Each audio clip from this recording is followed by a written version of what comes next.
حضرت عمر رضی اللہ عنہ کا اسلام لانا۔ حضرت عمر بن خطاب رضی اللہ عنہ بھی قرآن سن کر مسلمان ہوئے تھے۔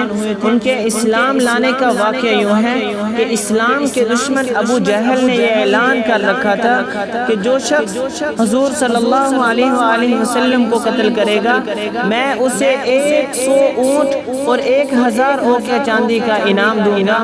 اس انعام کے لالچ میں عمر گلے میں برہنہ تلوار ڈال کر اس ارادے کے ساتھ گھر سے نکلے کہ نبی کریم صلی اللہ علیہ وسلم کو قتل کر کے انعام حاصل کرے، لیکن اللہ تعالیٰ کو کچھ اور ہی منظور تھا۔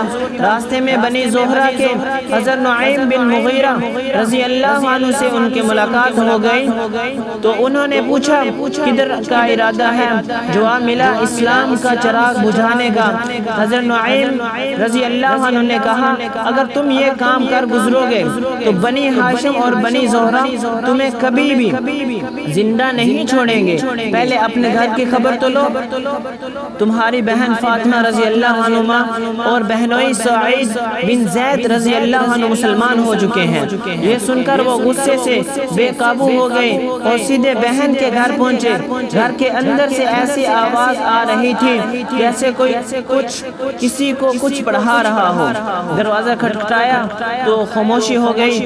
اصل بات یہ تھی جب کوئی غریب شخص مسلمان ہوتا تو حضور صلی اللہ علیہ وسلم اسے کسی خوشحال صحابی کے سپرد کر دیتے تاکہ وہ اس کی کفالت کرے۔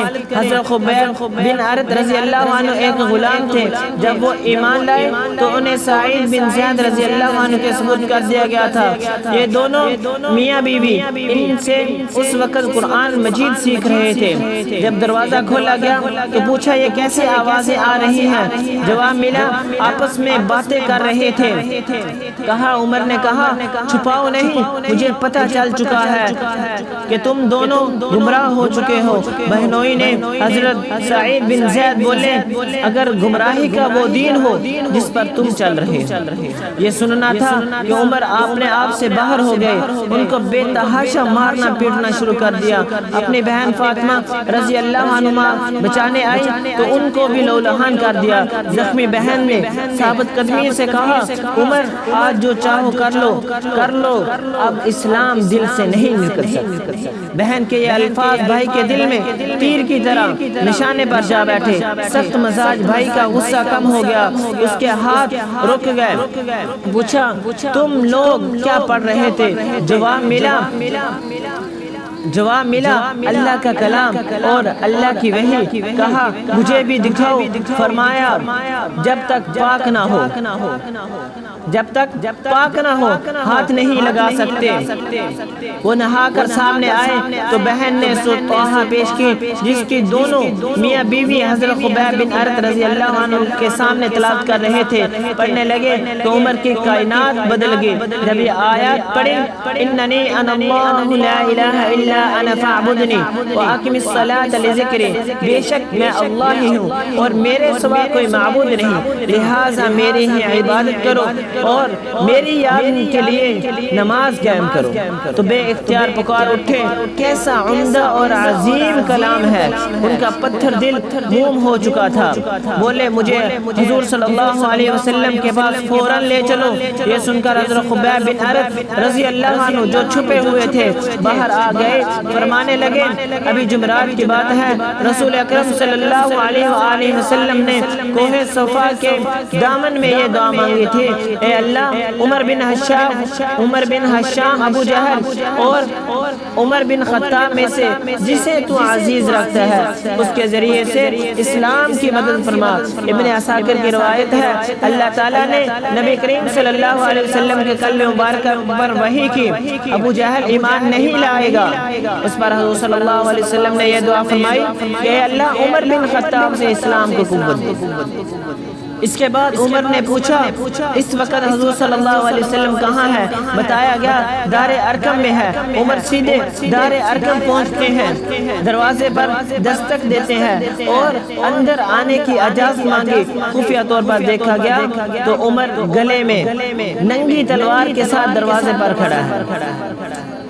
اس صورتحال پر صحابہ کرام میں گھبراہٹ پیدا ہو گئی، لیکن حضرت حمزہ رضی اللہ عنہ جو ابھی 3 دن پہلے مسلمان ہوئے تھے فرمانے لگے آتا ہے تو آنے دو، اگر ادب سے پیش آیا تو عزت ملے گی، اگر گستاخی کرتا ہے تو اسے اسی کی تلوار کے ساتھ اس کا سر قلم کر دوں گا۔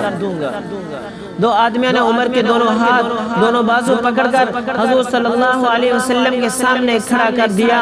حضور صلی اللہ علیہ وسلم فرمانے لگے اسے چھوڑ دو۔ آپ صلی اللہ علیہ وسلم نے عمر کا کرتا پکڑ کر اپنی طرف کھینچا اور فرمایا اے عمر کیا تم باز نہیں آؤ گے یہاں تک کہ اللہ تعالیٰ تم پر کوئی آفت نازل کر دے، جس طرح اس نے اللہ تعالیٰ نے ولید بن مغیرہ پر عذاب نازل کیا تھا۔ میرے واجب الاحترام بھائی بزرگوں دوستوں، تو حضور صلی اللہ علیہ وسلم نے دعا فرمائی اے اللہ عمر رضی اللہ عنہ میرے دروازے پر آ گیا ہے، اسے ہدایت دینا اب تیرا کام ہے۔ ادھر دعا کے الفاظ مکمل ہوئے، ادھر عمر کی زبان پر کلمہ شہادت جاری ہو گیا۔ اسی پر صحابہ کرام نے بے اختیار زور سے اللہ اکبر کا نعرہ لگایا جس میں اللہ کے رسول کی آواز بھی شامل تھی۔